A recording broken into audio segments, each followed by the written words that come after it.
প্রজাপতি রাজকন্যা। সে অনেকদিন আগের কথা, এক পরমা সুন্দরী রাজকন্যা ছিল। পবিত্র আত্মার মতো নিষ্পাপ তার ত্বক আর অতল গভীর দুই চোখ। আশেপাশের রাজ্যে তার খ্যাতি ছড়িয়ে পড়েছিল, শুধু রূপের জন্য নয়, তার বিদ্যা ও বুদ্ধির জন্যেও। অনেক রাজপুত্রই তার মন জয় করতে চেয়েছে, কিন্তু সব চেষ্টা বিফলে গেছে। একটি লোক যে জাদু বলে সমুদ্র শুকিয়ে ফেলতে পারে, সে তার প্রেমে পাগল। সে জাদুকর দুর্গে গেল রাজকন্যা স্কাইলাকে বিয়ের প্রস্তাব দেবে বলে। রূপসী কন্যা, আমি এখানে তোমাকে বিয়ে করার প্রস্তাব নিয়ে এসেছি। কিন্তু রাজকন্যা তা প্রত্যাখ্যান করল। তুমি আমার যোগ্য নও। এতে জাদুকর প্রচন্ড রেগে গেল। এতটাই সে ভালোবাসে যে সে হার মানতে রাজি নয়, তাই তাকে একটা প্রজাপতি বানিয়ে দিল। কেউ কিছু বোঝার আগেই তারা যেন হাওয়ায় মিলিয়ে গেল। সে রাজকন্যাকে বলল যদি তাকে বিয়ে করে তাহলে তাকে আগের মতো করে দেবে, কিন্তু তবুও স্কাইলার রাজি হলো না। কিন্তু রাজকন্যা, কিন্তু তুমি বিয়ে করতে রাজি হচ্ছ না কেন? তুমি আমার যোগ্য নও। যোগ্য নই? কিন্তু তুমি একটা প্রজাপতি। আমাকে যদি বিয়ে করো তোমাকে আবার মানুষ করে দেব। কখনো না। কিন্তু এক রাতে সে পালানোর সুযোগ পেল আর পালিয়ে গেল।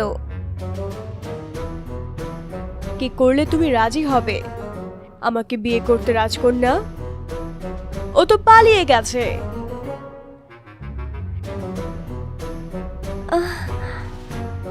ওরা তো খুবই ক্লান্তকর। শু, যাও। ও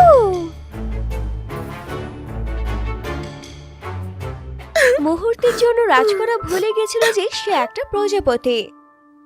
কিন্তু সাহসী রাজকন্যা চোখের জল মুছে রুখে দাঁড়ালো।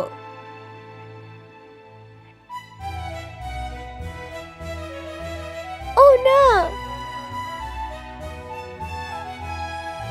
এটা কি জিনিস? আমার নতুন অতিথিটাকে। আমি এক রাজকন্যা। কি অপূর্ব দেখতে প্রজাপতিটা। তোমার দেওয়ালে আমার ছবি কেন আছে? চিত্রকর রাজকন্যার কথা শুনতে পেল না। তার গলার সুর এতটাই মৃদু যে পোকামাকড়ও তা শুনতে পায় না। আমার আঁকাই রাজকন্যার ছবিটা দেখছো? ওর মতো সুন্দরী আমি আর কোনোদিন দেখিনি। স্বপ্নে শুধু ওর মুখখানে দেখতে পাই, তাই আমি ওর ছবি এঁকেছি। কিন্তু আমি হলাম রাজকন্যা। কি করছো তুমি? যেতে দাও আমাকে। কোনো চিন্তা নেই, তুমি এখানে খুব ভালো থাকবে আমার বন্ধু। চিত্রকর তার অজান্তেই তার প্রিয় রাজকন্যাকে নিজের কাছে রেখে দিল। 2 দিন পর তার পাখনা গজানোর পর চিত্রকর তাকে প্রকৃতির কোলে ছেড়ে দিল। রাজকন্যা উড়েই চলল, কিন্তু জানে না কোথায় সে যাবে। ওহ, এখন আমি কোথায় যাব? সে একটা ঝর্ণা দেখতে পেল। তার মনে পড়ে গেল যে প্রতি পূর্ণিমাতে সে ঝর্ণার ধারে গিয়ে প্রাণ খুলে গান গাইতো। সে এক করুণ সুরে গুনগুন করতে লাগলো। সে জানতো না যে সে ঝর্ণায় এক দেবী থাকে। তোমার কণ্ঠ খুবই সুমধুর ছোট্ট প্রজাপতি। আমি এক রাজকন্যা। আমি আমার জলের প্রাসাদে বসে তোমাকে গুনগুন করতে শুনেছি। গুনগুন? আমি তো গান গাইছিলাম। রাজকন্যা তখন আন্দাজ করতে পারেনি যে কেউ তার কথা শুনতে পাচ্ছে না। নশ্বর প্রাণী তোমার গলা শুনতে পাচ্ছে না, তাই আমি তোমাকে কণ্ঠের শক্তি দিলাম। এবার সবাই রাজকন্যার আসল কণ্ঠ শুনতে পাচ্ছে। প্রজাপতির রাজকন্যা প্রাণ খুলে গান গাইল। তাদের দেবী এত প্রসন্ন হলো যে স্কাইলাকে একটি বর দিতে চাইল। অসংখ্য ধন্যবাদ দেবী। দেবীকে সে তার সমস্ত কথা খুলে বলল আর বর চাইলো সে যেন আবার মানুষ হতে পারে। না, সেটা সম্ভব নয়। জাদু বল এত শক্তিশালী যে তার উল্টোটা চিরস্থায়ী হবে না। চিরস্থায়ী মানে আপনি কি বলছেন? আমি শুধু তোমাকে মানুষ করে দিতে পারি, কিন্তু 2 মিনিটের জন্যে। ওহ, ধন্যবাদ ধন্যবাদ। এই জাদু মন্ত্রের হাত থেকে রক্ষা পাবার একটাই উপায়, যে এই রকম করেছে তাকে হত্যা করা। সে দুষ্ট জাদুকর, আমার সাথে এই কাজ করেছে। যদি জাদুকরকে তুমি ধূলিসাৎ করে দিতে পারো, তাহলে তুমি মানুষের রূপ ফিরে পাবে। দেবী বলল যখন প্রয়োজন হবে রাজকন্যা 2 মিনিটের জন্য মানুষ হতে পারবে। 2 মিনিট শেষ হয়ে গেলে তুমি আবার চিরকালের জন্য প্রজাপতি হয়ে যাবে, যদি তুমি জাদুকরকে না মারতে পারো। হ্যাঁ দেবী, আমি জানি কি করতে হবে। ওহ, আমার ছোট প্রজাপতি বন্ধু ফিরে এসেছে। তুমি আমাকে সাহায্য করো, দয়া করে সাহায্য করো। তুমি কথা বলতে পারো? তাহলে কি সাহায্য দরকার তোমার? আমি হলাম রাজকন্যা স্কাইলা। আমি মানুষে ফিরে আসতে তোমার সাহায্য চাই। আমি বুঝতে পারছি না তুমি কি করে রাজকন্যা হবে।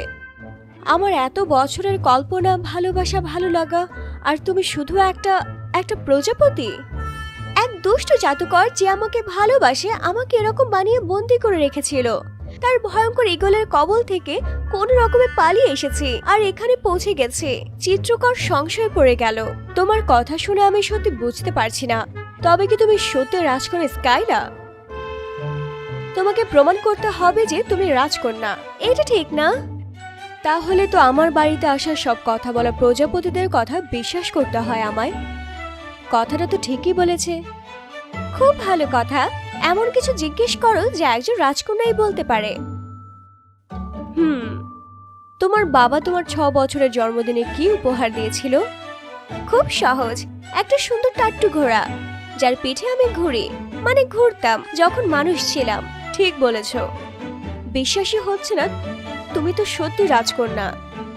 আমার বাড়িতে পায়ের ধুলো দিয়েছো, আমি কৃতজ্ঞ। হ্যাঁ হ্যাঁ, কৃতজ্ঞ। এখন তাড়াতাড়ি করতে হবে, সে জাদুকর। হ্যাঁ অবশ্যই রাজকন্যা। তুমি কি করছো? আমাদের এক্ষুনি যেতে হবে। আমি কি খালি হাতে জাদুকরের সঙ্গে লড়বো রাজকন্যা? আমি তো এখানে কিছু অস্ত্র রেখেছিলাম। হয়তো সে মহান বীর নয়, তবুও যখন সে রাজকন্যার সামনে এসে দাঁড়ালো এবং তার জন্য নিজের প্রাণ দিতেও প্রস্তুত, ভেতরটা যেন কেঁপে উঠল। তুমি কবে থেকে আমার ছবি আঁকছো? যেদিন তুমি জন্মেছো মনে হয়েছিল তোমার ছবি আঁকতে চাই। তখন বুঝিনি যে তুমি এমন রূপসী হবে। রাজকন্যা বুঝতে পারলো যে চিত্রকরকে সে তার সারা জীবন ধরে খুঁজে চলেছে।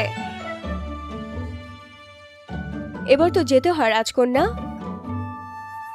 হ্যাঁ, আমাদের সেই জাদুকরের দুর্গে যেতে হবে। আমি পথ দেখাচ্ছি। তারা সেই জাদুকরের অন্ধকার দুর্গে পৌঁছলো। ওর শোবার ঘরটা নিচে।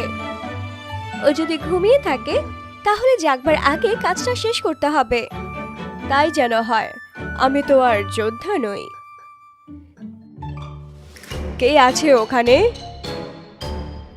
এই রে, কোন সাহসী তুমি এখানে এসেছো? আমি রাজকন্যা স্কাইলা আর তার সাহসী যোদ্ধা। এই নির্বোধ লোকটা আমার প্রতিদ্বন্দ্বী।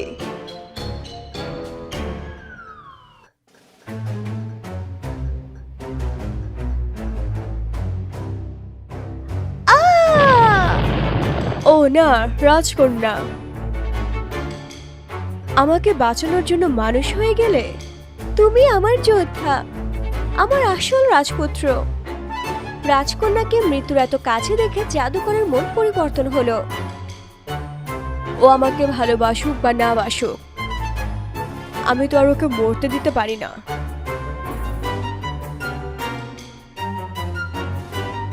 ও চলে গেছে, আমি আবার মানুষ হয়ে গেছি। চলো ফিরে যাই আমার প্রিয় রাজকন্যা। জাদুবলের আস্তাবল থেকে একটা ঘোড়া নিয়ে তার পিঠে চেপে দুজনে এগিয়ে চলল এক সুন্দর ভবিষ্যতের দিকে। দুজনে সুখে শান্তিতে জীবন কাটাতে লাগলো।